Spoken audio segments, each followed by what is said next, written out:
This is gold. For 5,000 years, humans have killed for this, died for it, built empires around it, yet it's literally just a shiny rock. Why does everyone want it? Since the dawn of civilization, humans have been absolutely obsessed with gold. What's going on? Why is everyone fighting over these shiny rocks? Because they're beautiful? I know why. The gods made gold from the sun itself. That's why pharaohs want it. What should we do with all this gold? Put it on everything. Our buildings, our jewelry, even our dead pharaohs.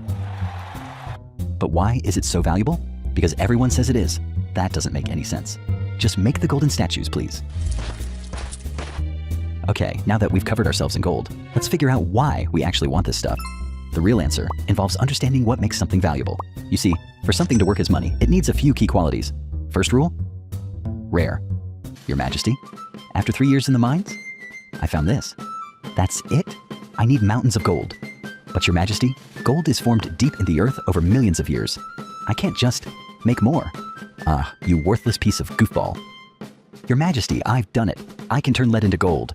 Brilliant. See? It's all about mindset. You should learn from him. Please, give me tons of gold. That'll be 50 gold coins for 1 loaf of bread. What? Yesterday it was 1 gold coin. Yeah, but now there's gold everywhere. It's worthless. I'm trading with seashells now. Wait, no. What have I done? Well, luckily for the king, alchemy was complete nonsense. Nobody could actually create gold, which meant gold stayed rare. And that's why it became money. But rarity alone wasn't enough. Gold also doesn't rust or decay. It's easy to recognize. You can divide it into smaller pieces. Plus, it's shiny, and humans apparently love shiny things. But where did all this gold obsession begin? Well, we need to go way back. Around 3000 BC, ancient civilizations discovered that this yellow metal could be found in rivers and dug out of the ground. The ancient Egyptians went absolutely nuts for it. That's it. I want gold on everything. My throne, my coffin, my toilet seat? Sir, we don't have toilet seats. Then invent them and cover them in gold. The Egyptians believed gold was the flesh of the gods, specifically Ra, the sun god. And if you were a pharaoh, you definitely wanted to be covered in god flesh when you died. Speaking of which, when they discovered King Tut's tomb in 1922, his coffin alone contained 110 kilograms of gold, or 242 pounds for my dear American folks. That's about this much, just to bury a teenager. But the Egyptians weren't the only ones obsessed with gold. Around 600 BC, the kingdom of Lydia, in what's now Turkey, did something revolutionary. Gentlemen, I have an idea. Instead of everyone trading random chunks of gold, what if we made standardized gold coins? You mean like official gold pieces that everyone agrees are worth the same amount? Exactly. We'll stamp my face on them. Why your face? Because I'm the king, and I want everyone to look at me. And just like that, the world's first gold coins were born. This was huge because now you didn't need to weigh gold every time you wanted to buy something. The king guaranteed the weight and purity. It was foolproof, unless someone started making fake coins, which they did, immediately. I'll just mix this gold with some copper and... What are you doing? Nothing. Cut off his hands. The punishment for counterfeiting was no joke, but that didn't stop people from trying, because gold coins quickly spread throughout the ancient world. The Greeks used them, the Romans used them, and suddenly everyone wanted gold coins. The Romans, in particular, took gold very seriously. When Julius Caesar conquered Gaul, modern-day France, he didn't just want land and glory. He wanted gold. Lots of gold. Roman soldiers were even paid in gold coins called aureus. In fact, the word salary comes from salarium, which was money given to Roman soldiers to buy salt. But here's where things get interesting. The Roman Empire was massive, and they needed lots of gold to pay their soldiers and run their empire. And eventually, they run into a situation where, "Sir, we've run out of gold mines to conquer. We don't have enough gold coins to pay the army. Well, let's just make the coins smaller." Oh, you're extremely brilliant. And that's exactly what they did. Over time, Roman emperors kept making gold coins smaller and smaller, or mixing them with cheaper metals. This is called debasement, and it's basically ancient inflation. This obsession with gold continued through the Middle Ages. But in the 15th century, something changed. Europeans heard rumors about unimaginable amounts of gold in the New World, and what they did next would cause the biggest gold heist in human history. But first, let's start with the discovery. Did you hear? There's gold in the Americas. Cities made of gold. Cities of gold? Send every freaking ship we have. The Spanish conquistadors sailed to the Americas and discovered that yes, the indigenous peoples had gold. Lots of it. But there was one major problem, the language barrier. To even ask for directions, the Spanish had to rely on stupid hand gestures and desperate charades. Back then, learning a language meant years of grueling work until your brain melted. And honestly, it sucked. Luckily, we now have today's sponsor, LingoPie. We can ditch the textbooks and replace them with binge-worthy TV. With LingoPie, you learn by watching, listening, and actually living the language. Lately, I've been watching My Little Pony in Spanish. It's a great show for learning because the dialogue is clear, and it's surprisingly good for picking up daily conversational phrases. When I hear a word I don't know, I just click the interactive subtitle. The show pauses, gives me the translation, and saves it as a flashcard. It's not just about vocabulary though, it's about cultural immersion. You get a feel for the humor and the way people actually express themselves. They have a library of 3,000 plus titles in 10 languages. They even have music videos and podcasts for when you're on the go. So, stop doing language learning charades?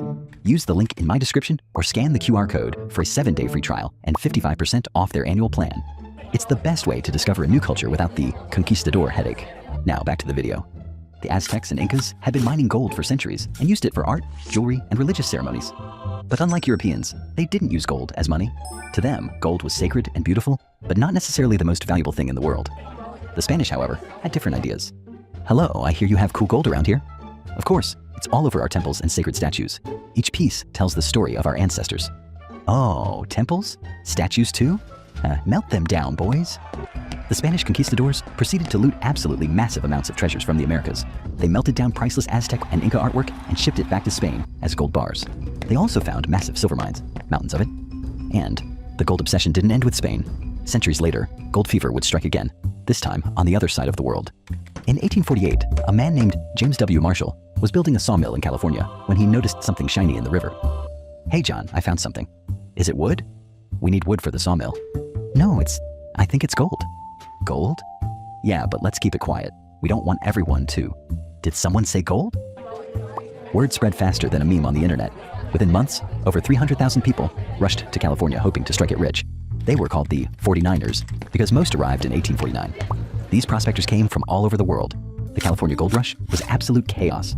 People abandoned their jobs, their families, and their common sense to go dig for gold. Most of them found nothing. A few found enough to make it worthwhile. But you know who really got rich? Hey everyone, I'm selling pickaxes, shovels, and pans. How much? 10 times the normal price. Okay, we'll take them. That's right. The real winners of the gold rush were the people selling supplies to the prospectors. This guy, Sam Brannan, became California's first millionaire not by finding gold, but by selling shovels. There's a lesson in there somewhere. But the gold mania didn't stop in California. Gold rushes happened in Australia, South Africa, and the Klondike in Canada. Each time, thousands of people dropped everything to chase the dream of instant wealth. And each time, most of them failed. All this gold rushing raised an important question.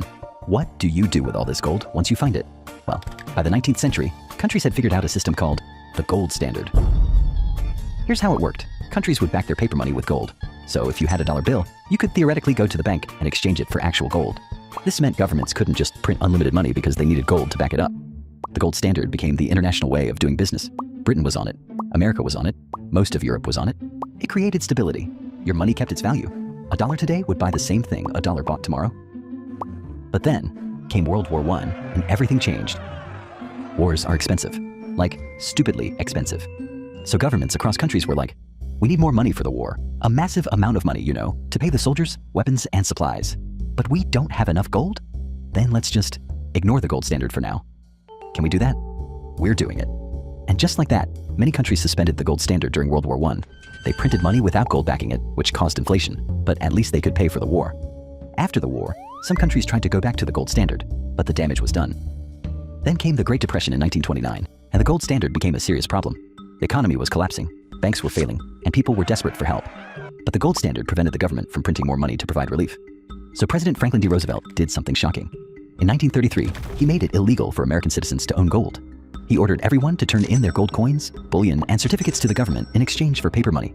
This let the government print money without being restricted by the gold standard. It worked, kind of, but it also meant the government now controlled all the gold.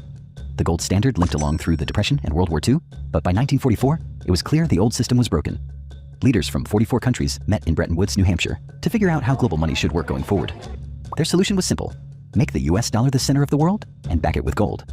America promised that anyone could trade their dollars for gold at $35 an ounce.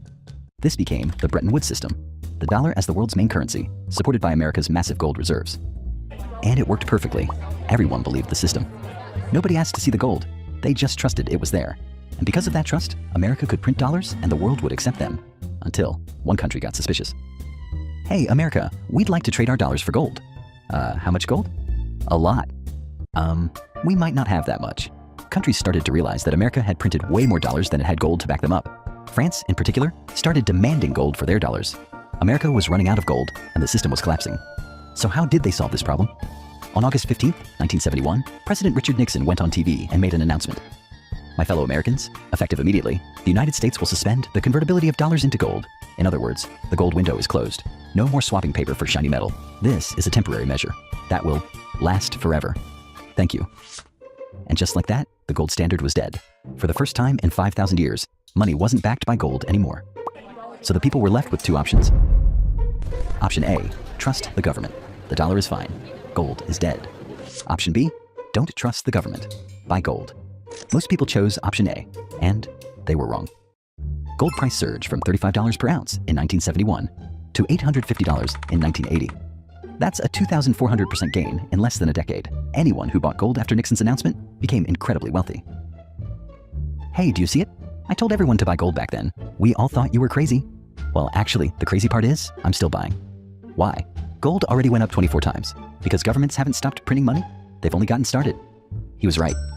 In 1971, the total money supply was roughly $700 billion. By 2008, that number was $7.7 trillion. And then 2020 happened. The COVID pandemic hit, and the US government made a decision that would have been impossible under the gold standard. They pumped over $6 trillion into the economy. That's 40% of all dollars that had ever existed, printed in just 2 years. Would this cause massive inflation? Probably. But what choice did they have? None. That's the problem. Yet, while the government was printing trillions, something strange started happening in gold vaults around the world. Central banks, the people who print money, started buying massive amounts of gold.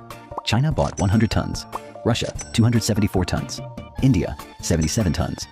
Even the United States, the country that abandoned gold, holds 8,133 tons in Fort Knox. They never sold it. Mr. Central Banker, why are you buying gold when you can print your own money? No comment. But doesn't this suggest you don't trust your own currency? Central banks probably know something the average person doesn't. Paper money is an experiment, and experiments can fail. Gold has survived for 5,000 years. When Rome fell, gold survived.